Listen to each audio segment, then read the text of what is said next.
Hello friends, welcome to commerce background. आज मेरा थोड़ा गला ख़राब है तो आप देख लेना, थोड़ा कॉम्प्रोमाइज़ कर लेना। और आज का टॉपिक है जॉब कॉस्टिंग। जो इस चैनल पर नए हैं वो प्लीज़ सब्सक्राइब कर दे, और जिसने सब्सक्राइब पहले से कर दिया है उन्हें थैंक यू। फर्स्ट हमें देखना होगा कि जॉब कॉस्टिंग क्या होता है, तो इसका डेफिनेशन देखते हैं। A job refers to any specific assignment, contract और work order। ये जॉब रेफर्स करता है कोई भी स्पेसिफिक असाइनमेंट और कॉन्ट्रैक्ट और वर्क ऑर्डर, जैसे किसी फर्नीचर या कोई स्पेसिफिक फर्नीचर का ऑर्डर आया है तो वो जॉब रेफर करता है। Work is executed as per customer specific requirement. जब वर्क तभी एग्जीक्यूट होगा, मतलब तभी चालू होगा जब कोई कस्टमर का स्पेसिफिक रिक्वायरमेंट होगा। स्पेसिफिक रिक्वायरमेंट जैसे जब फर्नीचर स्टोर में कोई फर्नीचर अवेलेबल नहीं है, स्पेसिफिक फर्नीचर जिसके लिए वो ऑर्डर दे रहा है, तो वो हमें बनाना पड़ेगा। उसके लिए अलग से मटेरियल, लेबर लगेगा, और जो भी वो ऑर्डर किया है उसके लिए स्पेसिफिक जॉब कॉस्ट शीट बनाना पड़ेगा कि क्या क्या लगने वाला है, और उसका हम कॉस्ट निकालेंगे कि कितना कॉस्ट लगेगा, और वो उस कस्टमर को पे करना पड़ेगा। तो यही कॉस्ट निकालने को हम जॉब कॉस्ट शीट कहते हैं। और जो भी एक कस्टमर के लिए एक जॉब कॉस्ट शीट तैयार होता है, तो हर कस्टमर को उसकी स्पेसिफिक रिक्वायरमेंट के थ्रू उसको वो जॉब बनाया जाता है और उसे प्रोडक्ट दिया जाता है। ये एक एग्ज़ाम्पल देखते हैं। जैसे एक फर्नीचर शॉप है और 3 कस्टमर्स हैं, और 3 कस्टमर्स ने अपने रिक्वायरमेंट के थ्रू दिया है। जैसे किसी ने queen furniture, big sofa, large bed ऐसे करके दिया है ऑर्डर, जो अभी हमारे शॉप में अवेलेबल नहीं है। वो कोई कस्टमर ऑर्डर करता है, उसके ऑर्डर के थ्रू ही हम बनाते हैं, ऐसे नहीं बनाते हैं। सो अब उसने स्पेसिफिक रिक्वायरमेंट में कर दिया है कि मुझे ये चाहिए। अब उसके लिए हमें एक कॉस्ट शीट बनाना पड़ेगा उसके वर्क ऑर्डर के लिए, कि कौन कौन सा मटेरियल लगेगा, लेबर लगेगा। सो उसके थ्रू हम जॉब कॉस्ट बनाएंगे। आगे देखते हैं। हर वर्क ऑर्डर के लिए जब कॉस्ट शीट तैयार करते हैं तो जो कॉस्ट निकालते हैं उसी प्रोसेस को जॉब कॉस्टिंग कहते हैं। आइए देखते हैं इसके क्या क्या एडवांटेजेस हैं। तो फर्स्ट है हेल्प इन कॉस्ट असर्टेमेंट। तो हमने ये देखा कि कॉस्ट निकालने में कि कितना कॉस्ट लगेगा, लास्ट में पता चल जाता है कि इतने कॉस्ट में किसका वर्क ऑर्डर पूरा हो जाएगा।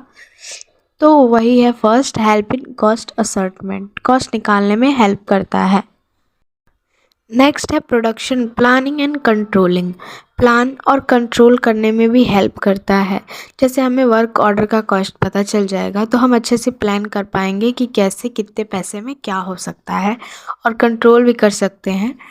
ईजी टू हैंडल स्पॉइलेज है, मतलब हम कॉस्ट जब निकाल लेंगे तो हम स्पॉइलेज को हैंडल कर सकते हैं जिससे कि आगे नहीं हो। आइए देखते हैं इसकी कुछ डिसएडवांटेजेस।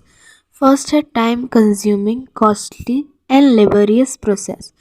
देखते हैं कि उस फर्नीचर शॉप में जैसे वो फर्नीचर अवेलेबल नहीं है तो बहुत टाइम लगता है उसको बनाने में, और बहुत कॉस्ट भी पड़ता है अलग से मटेरियल, लेबर लेने में। और लेबरियस प्रोसेस इसलिए है क्योंकि इसको बनाने के लिए अलग से लेबर लगता है और बहुत मेहनत लगती है। स्पेसिफिक रिक्वायरमेंट रहता है कि ऐसा ही चाहिए, तो बहुत कॉस्टली पड़ जाता है और टाइम कंज्यूमिंग भी होता है। नेक्स्ट है not suitable for long term work और इन इन्फ्लेशनरी सिचुएशन। ये लॉन्ग टर्म वर्क के लिए नहीं है।